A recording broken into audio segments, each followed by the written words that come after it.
Pressure cooker blast হয়ে আহত হলেন দুজন মিড ডে মিল কর্মী। মঙ্গলবার এমন ঘটনায় চাঞ্চল্য ছড়ালো পান্ডুয়ায়।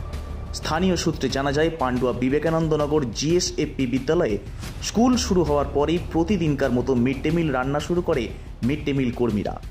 গ্যাসেতে প্রেসার কুকার চাপিয়ে তার মধ্যে চলছিল রান্নার কাজ। হঠাৎই কিছু বুঝে ওঠার আগে ব্লাস্ট হয়ে যায় কুকারটি। তাতেই আহত হয় বিদ্যালয়ের দুজন মিড ডে মিল কর্মী। হঠাৎই স্কুলের মধ্যে বিকট শব্দ হয়, হতচকিত হয়ে যায় স্কুলে থাকা সকলেই। রান্নার ঘরে গিয়ে দেখা যায় দুজন মিড ডে মিল কর্মী কুকার ব্লাস্টের ফলে আহত হয়ে গেছে। তড়িঘড়ি তাদেরকে উদ্ধার করে চিকিৎসার জন্য নিয়ে যাওয়া হয় পান্ডুয়া গ্রামীণ হাসপাতালে। সেখানেই তাদের প্রাথমিক চিকিৎসার পর ছেড়ে দেওয়া হয়। এমন ঘটনার ফলে দুজন মিড ডে মিল কর্মীর মুখ গুরুতর আহত হয়েছে। এই বিষয়ে স্কুলের প্রধান শিক্ষিকা ও এক মিড ডে মিল কর্মী জানান, ছিল আমাদের স্কুলে রান্না করার সময় প্রেসার কুকার বাস্ট করেছে, তার জন্য একটা অ্যাক্সিডেন্ট ঘটেছে, দুজন ইনজিওর্ড হয়েছে।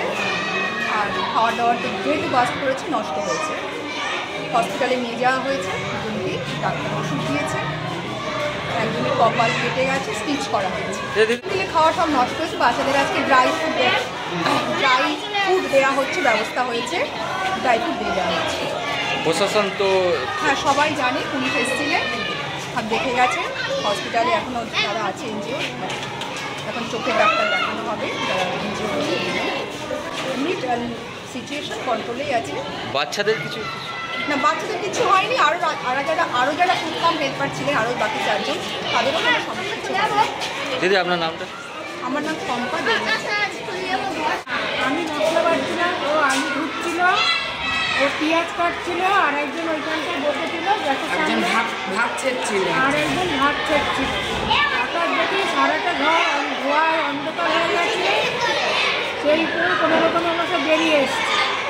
তারপর তো দুজন, ও আরেকজন ভয়ে একদম হয়ে গেছে, আর একজন কপালটা কিন্তু কেটে গেছে। ও তাড়াতাড়ি করে দুদিন নষ্ট করে হসপিটালে নিয়ে গেছে। ও গেছিল সাথে করে এই গেছে। Bureau report, Hooghly Times.